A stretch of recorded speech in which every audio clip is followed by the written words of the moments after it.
How much time do you spend working on you? How much time do you spend every day working on your dream?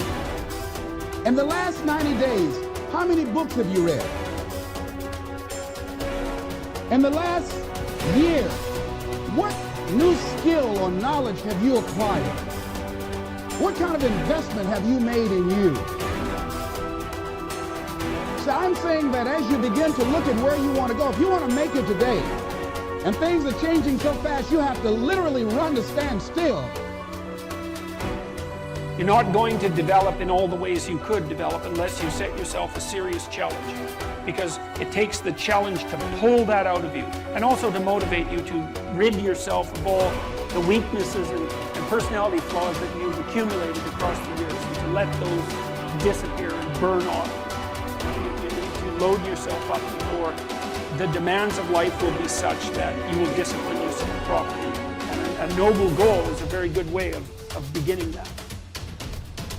You will meet with a success unexpected in common hours. What that means is that success is not something that you can get in life. Success is an inner process. Success is something that you bring to everything you do in your life. It isn't something you get out of what you do. And when you get that, and you learn how to get the junk out, then success will begin to chase you.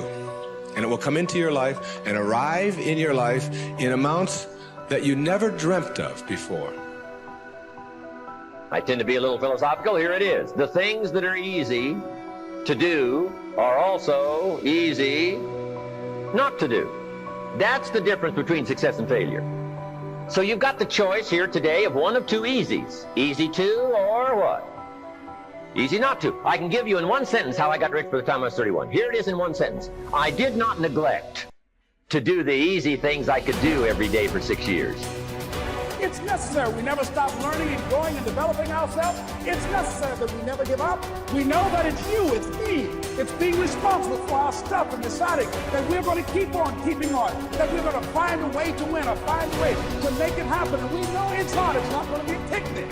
Yes, it's hard. It's hard. And we will do it hard. And once we do it hard and we go through it, we realize it was worth it. And once you discover it was worth it, it is done. Now, the human mind is far more fertile, far more incredible and mysterious than the land, but it works the same way. It doesn't care what we plant. Success, failure, a concrete worthwhile goal, or confusion, misunderstanding, fear, anxiety, and so on. But what we plant, it will return to us. You see, the human mind is the last great unexplored continent on the earth. It contains riches beyond our wildest dreams. It will return anything we want to plant. Embrace practice. It is a fact you play at the level at which you practice. Consistently good practice leads to consistently good play. It sharpens your talent.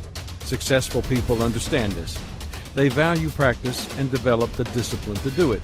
If you want to sum up what lifts most successful individuals above the crowd, you could do it with 4 little words: a little bit more.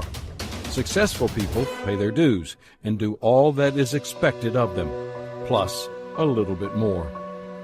The power of practice. There's a myth about highly talented people. It's that they are simply born that way. But the truth is that no people reach their potential unless they are willing to practice their way there. Before we go any further, there are 3 things you need to know about practice. 1. Practice enables development. How do we grow and develop? Through practice. People refine old skills and acquire new ones through practice. That is where the tension between where we are and where we ought to be propels us forward. Just remember that if you're not working at your game to the utmost of your ability, there will be someone out there somewhere with equal ability who will be working to the utmost of his ability. And one day you'll play each other and he'll have the advantage. If you desire to improve and develop, then you must practice. It allows you to break your own records and outstrip what you did yesterday. Done correctly, Practice keeps making you better than you were yesterday. If you don't practice, you shortchange your potential. 2. Practice leads to discovery. Life is just too much for me. I've been confused from the day I was born. I think the whole trouble is that we're thrown into life too fast. We're not really prepared. What did you want? Lioness responds. A chance to warm up first? We may not get a chance to warm up before entering childhood, but we can warm up by practicing the many activities we pursue once life has begun. And it is often that during these warm-ups that we learn valuable things about ourselves. There's value in starting with small things. Human relations expert Dale Carnegie advised, don't be afraid to give your best to what seemingly are small jobs.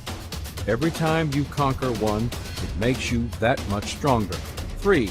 Practice demands discipline. One reason some people see practice as a grind is that it requires discipline. Even activities with intense physical demands also require lots of mental discipline. Mental preparation to physical preparation is 4 to 1. Developing a discipline always begins with a struggle.